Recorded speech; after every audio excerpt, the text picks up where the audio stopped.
Akurát som si skúšal prvýkrát akože natočiť video, že sám rozprávam do kamery. Strašne som sa smial.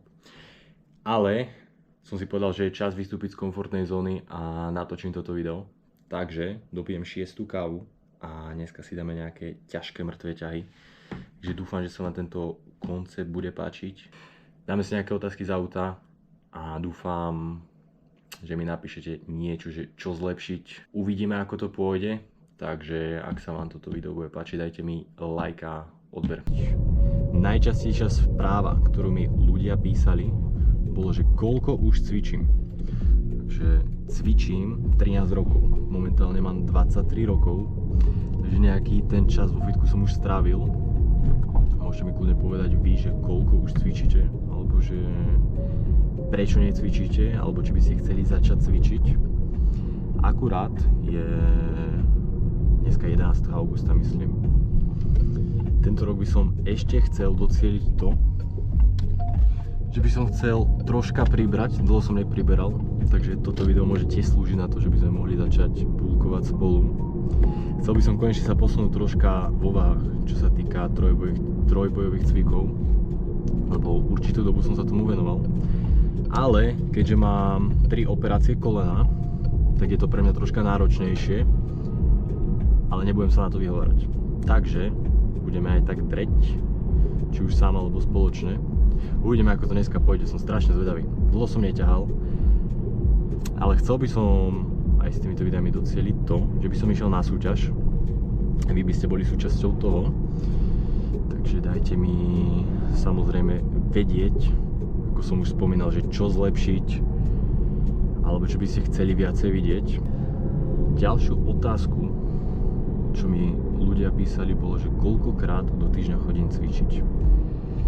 Samozrejme záleží, keďže mám aktuálne 2 roboty, som celkom pracovne dosť vyťažený, ale snažím sa aspoň tých 5-6 krát týždeň to nejako stihnúť. Väčšinou som nemával žiadny rest day, ale no niekedy ho stále nemával, takže záleží dosť od toho, ako sa cítim. Ja si neviem povedať, že nejdem cvičiť. Ja si napríklad bez toho neviem predstaviť deň, že by som si nešiel aspoň, povedzme, že do tej hodinky, keď si hocikto ide zacvičiť, tak neverím tomu, že ten človek sa potom necíti lepšie. Takže všetci, ktorí hovoria, že nemal som čas, nestíhal som, prečo rovno nepovedať, že nechce sa? Podľa mňa to je úplne že pičovina, že ľudia povedia, že nejdu cvičiť, že nestíhal som. Vždy je čas. Neverím, že pol hodina alebo hodina, keď ľudia dokážu scrollovať 3-4 hodiny na TikTok. Takže choďte si vždy zacvičiť, bude vám lepšie, verte mi. Ďalšia otázka, ktorá často zaznela, je, že ako dlho sa venujem, alebo som sa venoval trojboju. Tak trojboju som sa venoval od 16 rokov do 18-19. Som fakt na to zvedavý. Najhoršie, čo sa mi fakt robí, sú drepy. Vždycky tam cítim takú tú neistotu, že viac idem pravou nohou ako ľavou, ale tak myslím si, že je to asi v tomto prípade, že normálne. Že tam už vždycky, keď je nejaká operácia, to nikdy nebude 100%. Tak sa necháme prekvapiť, keď tam prídem. Dáme si rozcvičku a môžeme ísť na to.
zamestnanca.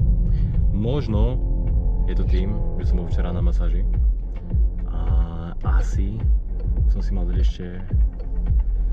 mal dať oddych jeden deň, lebo hneď pri sérii, ako som si dal opasok, tak ma seklo